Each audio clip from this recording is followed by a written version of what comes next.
ایک دلچسپ واقعہ، یاجوج اور ماجوج کہاں ہیں اور کس سال نکلیں گے؟ بسم اللہ الرحمن الرحیم۔ السلام علیکم ورحمۃ اللہ وبرکاتہ۔ یاجوج اور ماجوج کہاں ہیں، یہ قرآن میں واقعہ ذکر ہے، اور ڈیئر ناظرین اس کو آخر تک دیکھیں گے۔ یہ دلچسپ واقعہ ہے اور ریئل ہے، حقیقت پر مبنی ہے۔ جدید دور میں کہ جہاں آج ہم نے زمین کا کونا کونا چھانا مارا ہے، یہاں تک کہ ہم دوسرے سیاروں پر بھی قدم رکھ چکے ہیں، لیکن پھر بھی یاجوج ماجوج کی جائے رہائش ہم کیوں نہیں ڈھونڈ سکے؟ یاجوج ماجوج کے بارے میں بے تحاشا افسانوی باتیں مشہور ہیں کہ جس کی وجہ سے لوگ تو یاجوج ماجوج کو انسانی مخلوق ہی نہیں سمجھتے۔ کیا یہ بات درست ہے کہ یاجوج ماجوج کی قومیں حضرت حوا کے بغیر ہی حضرت آدم علیہ السلام کے نطفے سے پیدا ہوئی تھیں؟ آئیے آج یاجوج ماجوج کی قوم کا ذکر قرآن و حدیث کی روشنی میں کرتے ہیں۔ سب سے پہلے تو بات کرتے ہیں ان قوموں کی تخلیق کیسے ہوئی۔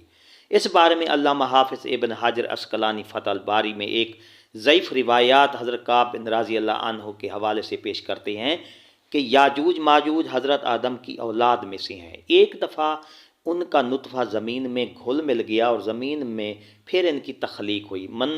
مصنف اس روایات کو خود یہی کہہ کر جھٹلا دیتے ہیں کہ انبیاء علیہ السلام احتلام سے پاک ہوتے ہیں، اس لیے یہ ممکن نہیں ہے، اور ویسے بھی یہ ایک بہت ضعیف روایت ہے کہ جس کی سند صحیح نہیں ہے۔ مختلف روایات اور تاریخ کتابوں سے ثابت ہے وہ یہ ہے کہ یاجوج ماجوج دو قبیلے تھے جو کہ حضرت نوح علیہ السلام کے بیٹے یافس کی اولاد میں سے تھے۔ یاجوج اور ماجوج دو سردار تھے جنہوں نے ایک دوسرے کی بہنوں سے شادی کی اور قسم کھائی کہ وہ اب اپنے خون میں ملاوٹ نہیں کریں گے، اس لیے انہوں نے اپنے بیٹے بیٹیوں کی شادیاں بھی آپس میں کر دیں۔ ان کی نسل بہت پروان چڑھی، کہا جاتا ہے کہ ان کی عورتیں ایک ہی حمل کے میں بیک وقت 4 بچے جنتی تھیں، جس کی وجہ سے ان کی نسل بہت زیادہ پھیل گئی۔ یہ انسان ہیں اور کافر ہیں، یہ جس جاندار کے پاس سے گزرتے اسے کھا جاتے تھے۔ یہ موسم بہار میں اپنے غاروں سے نکل کر سبزہ کھا جاتے اور خشک چیزیں اٹھا کر لے جاتے تھے۔ ان کے نیچے اور دانت درندوں جیسے اور ان کے بال اتنے لمبے ہیں کہ جسم چھپا لیتے ہیں۔ اس وقت بھی دنیا میں ہماری آبادی کے ایک انسان کے بدلے میں یاجوج ماجوج کی قوم کے 10 افراد موجود ہیں، یعنی یاجوج ماجوج کی قوم میں ہم سے 10 گنا زیادہ ہیں۔ صحیح بخاری کی حدیث نمبر 3348 کی روایات ہے کہ نبی کریم صلی اللہ علیہ وسلم نے فرمایا کہ ہر 1000 میں 999 جہنمی ہوں گے۔ تمہیں بشارت ہو، وہ ایک آدمی تم میں سے ہوگا اور 1000 دوزخی یاجوج ماجوج کی قوم سے ہوں گے۔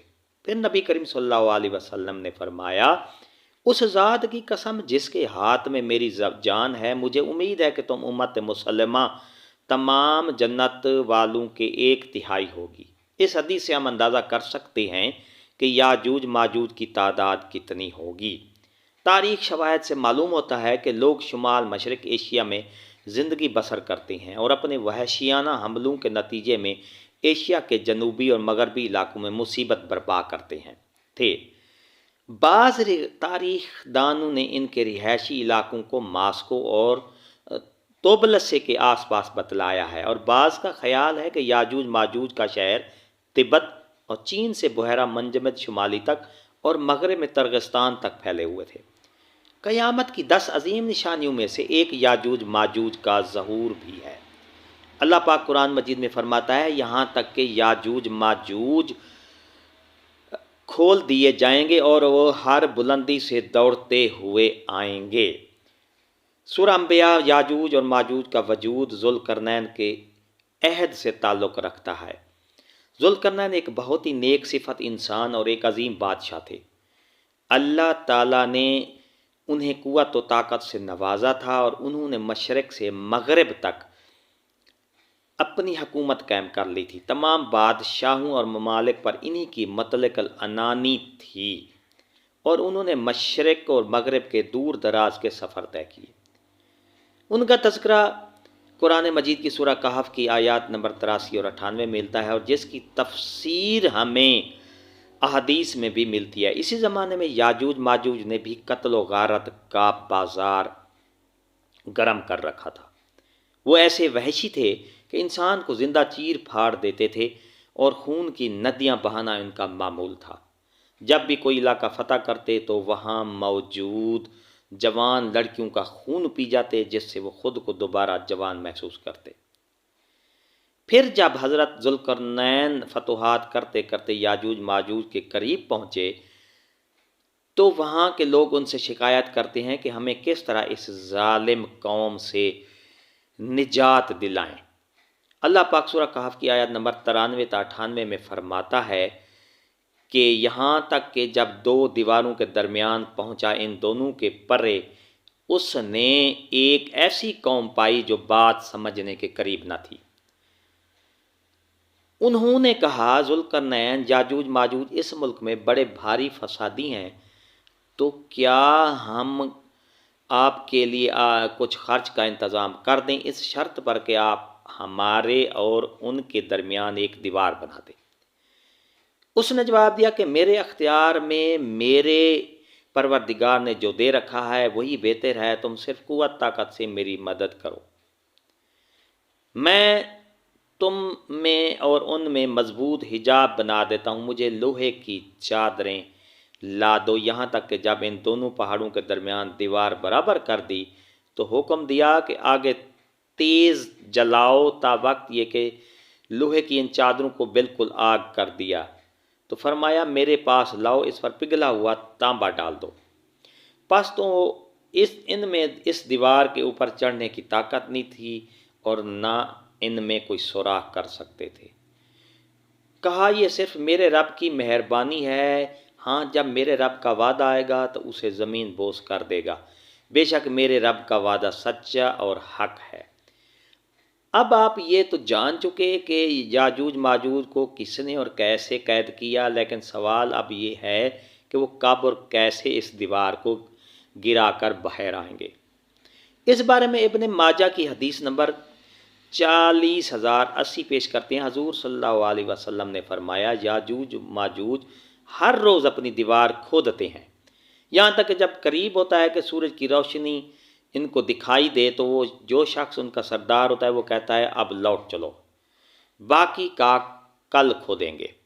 پھر اللہ تعالیٰ اسے ویسے ہی مضبوط کر دیتا ہے جیسے وہ پہلی تھی، یہاں تک کہ جب ان کی مدت پوری ہو جائے گی اور اللہ تعالیٰ ان کا خروج منظور ہوگا تو وہ عادت کے مطابق دیوار کھودیں گے۔ جب کھودتے کھودتے قریب ہوگا کہ سورج کی روشنی دیکھیں تو اس وقت ان کا سردار کہے گا کہ اب لوٹ چلو، انشاءاللہ کل کھودیں گے، اور انشاءاللہ کا لفظ کہیں گے، چنانچہ اس دن وہ لوٹ جائیں گے اور دیوار اسی حالت پر رہے گی جیسے وہ چھوڑ گئے تھے۔ پھر وہ صبح آ کر اسے کھودیں گے اور اسے کھود کر باہر نکلیں گے۔ محدثین اور مفسرین میں یاجوج ماجوج کی قوم اور ذوالقرنین کی دیوار کے حوالے سے بہت سے اختلافات پائے جاتے ہیں۔ اب تک 5 ایسی دیواریں سامنے آ چکی ہیں جن کے بارے میں قیاس کیا جاتا ہے کہ ان کے پیچھے یاجوج ماجوج کو قید کیا گیا تھا۔ ان میں سے ایک دیوار چین بھی ہے، لیکن یہ عام مسالے سے بنی ہوئی ہے۔ یمن میں دیوار مارب کے بارے میں بھی صد ذوالقرنین ہونے کا گمان کیا جاتا ہے، لیکن یہ سیلاب روکنے کے لیے بنائی گئی تھی۔ کفکار میں دریائے خزر اور بحر اسود کے درمیان دیوار کی طرح کا پہاڑی سلسلہ شمال اور جنوب کو الگ کرتا ہے۔ یہاں ایک لوہے کی دیوار بھی نظر آتی ہے جس کے بارے میں لوگ قیاس کرتے ہیں کہ یہی ذوالقرنین کی دیوار ہے۔ ایک صحابی نے رسول اللہ صلی اللہ علیہ وسلم سے عرض کیا کہ میں نے اس دیوار کو دھاری دار چادر کی طرح دیکھا ہے، جس کی ایک دھاری سرخ ہے اور ایک کالی۔ اس پر آپ صلی اللہ علیہ وسلم نے فرمایا، واقعی تم نے اس کو دیکھا ہے، باقی یہ دعویٰ کہ سائنس کی ترقی کی وجہ سے اب دنیا کا کوئی چپا چپا نہیں بچا، یہ دعویٰ غلط اور بے دلیل ہے۔ جس دیوار کی اور جس قوم کی حق تعالیٰ نے خبر دی ہے وہ صحیح اور درست ہے اور اس پر ایمان لانا واجب ہے اور اس کی تصدیق فرض ہے، مگر ہم اس دیوار کا موقع اور محل معلوم نہیں۔ بلا شبہ عقلاً یہ ممکن ہے کہ ہمارے اور ان کے درمیان میں بڑے بڑے سمندر اور بڑے بڑے پہاڑ حائل ہوں۔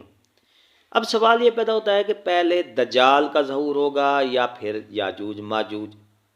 صحیح مسلم کی یہ حدیث ہے، رقم روایت میں حضور صلی اللہ علیہ وسلم فرماتے ہیں جب دجال کا ظہور ہو جائے گا تو حضرت عیسیٰ علیہ السلام ابن مریم علیہ السلام دمشق کی مشرقی جانب سفید مینار پر زرد کپڑوں پہنے ہوئے دو فرشتوں کے بازوں پر ہاتھ رکھے ہوئے اتریں گے۔ ان کی سانس کی بھاپ جس کافر کو بھی پہنچے گی وہ ہلاک ہو جائے گا۔ حضرت عیسیٰ علیہ السلام دجال کو باب لد کے مقام پر قتل کر دیں گے۔ پھر اللہ پاک کے حکم سے حضرت عیسیٰ مومنین کو کوہ طور پر لے جائیں گے، کیونکہ اس وقت یاجوج ماجوج کا ظہور ہوگا جن کو کبھی شکست نہ ہوئی ہے۔ یاجوج ماجوج ہر بلندی سے پھیل جائیں گے۔ جب یاجوج ماجوج ظاہر ہوں گے تو اتنی زیادہ تعداد میں ہوں گے، ان کا پہلا گروہ ہی بحیرہ تبریہ کا سارا پانی پی جائے گا، اور جب ان کا آخری گروہ بحیرہ تبریہ پہنچے گا تو گمان کرے گا کہ کبھی یہاں پانی ہوتا تھا۔ زمین کو فتح کرتے کرتے وہ بیت المقدس پر پہنچیں گے تو کہیں گے کہ ہم نے ساری دنیا فتح کر لی، اب آسمان کو بھی فتح کیا جائے، تو وہ آسمان پر تیر پھینکیں گے جو خون آلود ہو کر واپس آ جائیں گے، تو یاجوج ماجوج کہیں گے کہ ہم نے آسمان بھی فتح کر لیا۔ دنیا میں قحط پڑ جائے گا کیونکہ وہ سارا پانی پی جائیں اور ساری فصلیں کھا جائیں گے۔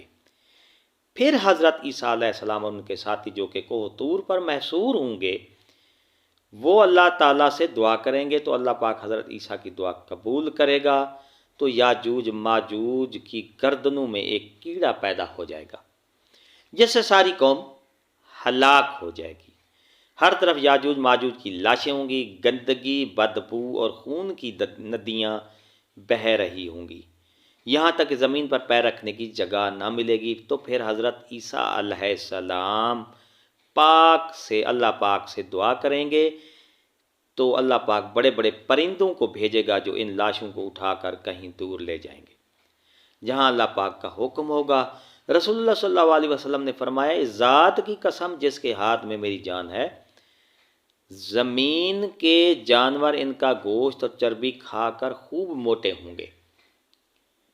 یہ ابن ماجہ کی روایت ہے۔ جب پرندے ان کی لاشوں کو اٹھا کر لے جائیں گے تو ان کے تیر کمان اس مقدار میں زمین پر ہوں گے، مسلمان ان کے تیر اور کمانوں سے 7 سال تک ایندھن جلا سکیں گے۔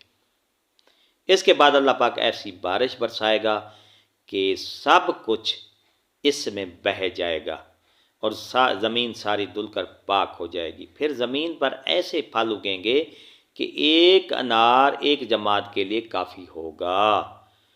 دودھ میں ایسی برکت ہوگی کہ ایک اونٹنی کا دودھ ایک بڑی جماعت کے لیے کافی ہوگا، ایک بکری کا دودھ ایک گھرانے کے لیے کافی ہوگا۔ پھر کئی سال تک لوگ ایسے ہی رہیں گے۔ پھر اللہ پاک ایک ٹھنڈی ہوا بھیجے گا جو سارے مومنین کی جانیں لے لی گی اور باقی لوگ گدھوں کی طرح کھلے عام زندہ کریں گے۔ ظلم زیادتی پھیل جائے گی، پھر انہی لوگوں پر قیامت برپا ہوگی۔ یہ صحیح مسلم، سنن ابی داؤد، سنن ابی الفتح، یہ ان سب میں ان کا اس واقعہ کا تذکرہ ہے۔ ڈیئر ناظرین، اگر آپ کو یہ ہماری ویڈیو پسند آتی ہے لائک کیا کریں، سبسکرائب کا ریڈ بٹن آپ کے بالکل سامنے، اس کے ساتھ بیل آئیکن کے بٹن کو لازمی پریس کیجئے گا تاکہ ہماری جو ویڈیو ہے اس کا نوٹیفیکیشن آپ کو جلدی اور آسانی سے مل جاتا ہے۔ اس کے بعد جب بھی ہم آپ کے سامنے نئی ویڈیو اپلوڈ کریں گے تب تک کے لیے ہمیں آپ دیجئے گا اجازت۔ شکریہ، اللہ حافظ۔